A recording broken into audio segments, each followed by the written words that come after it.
the traditional undo command inside Photoshop, edit undo or controller command Z, I don't even really use very often. Sometimes I'll use it if I want a quick before and after view of my image. Let's say I apply an effect to my image and I want to get a before and an after. I'll just keep tapping controller command Z on my keyboard to flip back and forth between what I've just done and what I just had. Now, just while it comes to mind, give me a moment here. I'm going to hit Controller Command K on my keyboard. Go ahead and do the same if you like.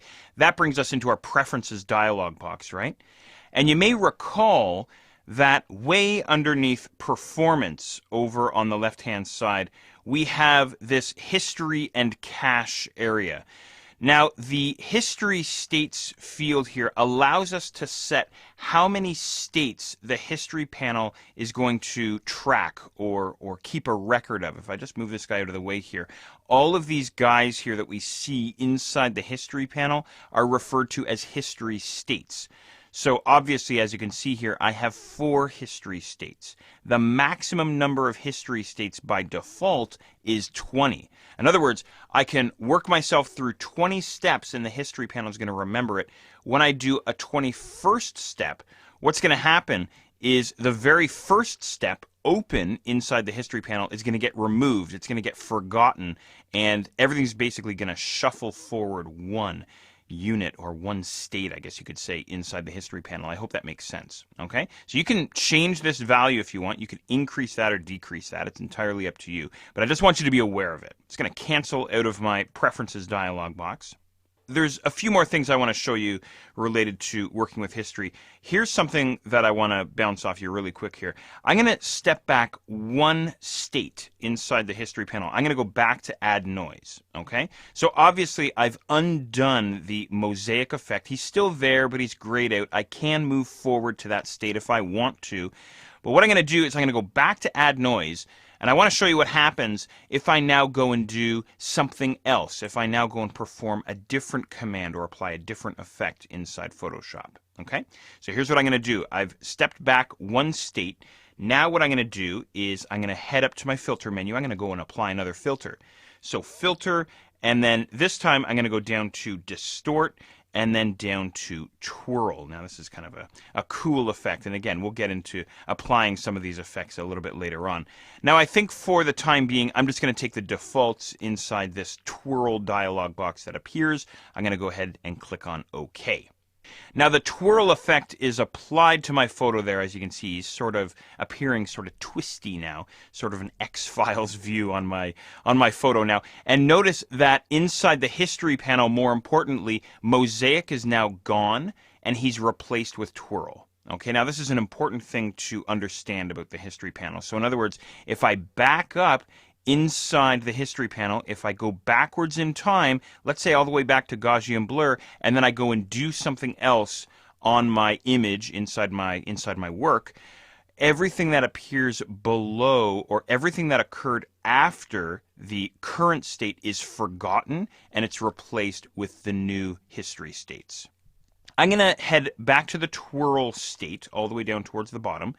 And I like the effect that I've applied here. Let's say I want to save this before moving forward. So what I'm going to do is I'm going to head up now to the History Panel menu. Don't forget we have these menus up at the top here. And I'm going to say New Snapshot. Go ahead and choose that command. Now, we're prompted for a snapshot name. Usually I don't even really bother naming my snapshots. I just hit OK. But maybe I'll call this Twirl. How's that? Okay. And then I'm going to go ahead and click on OK. And what happens now is the twirl snapshot is added to the top of the history panel. So in other words, what I can do now is I can go all the way back to where you and I started by clicking on the snapshot that contains the file name, in my case barn2.jpg, and then I can step forward into twirl. So this is where I am now. So I can go forwards and backwards. Again, sort of a preview, a before and after view on my image. Now, why would I want to do that? Well, let's say I'm not sure that I like this twirl. I kind of like it, but I'm not sure that this is exactly what I'm after. So what I've done now is I've saved my document as it looks right now as a snapshot. And then what I'll do is I'll head back down to Add Noise. And then what I'll do is I'll go filter and then back down to pixelate and then back down to mosaic, which you and I had done before, and I'll go ahead and click on OK.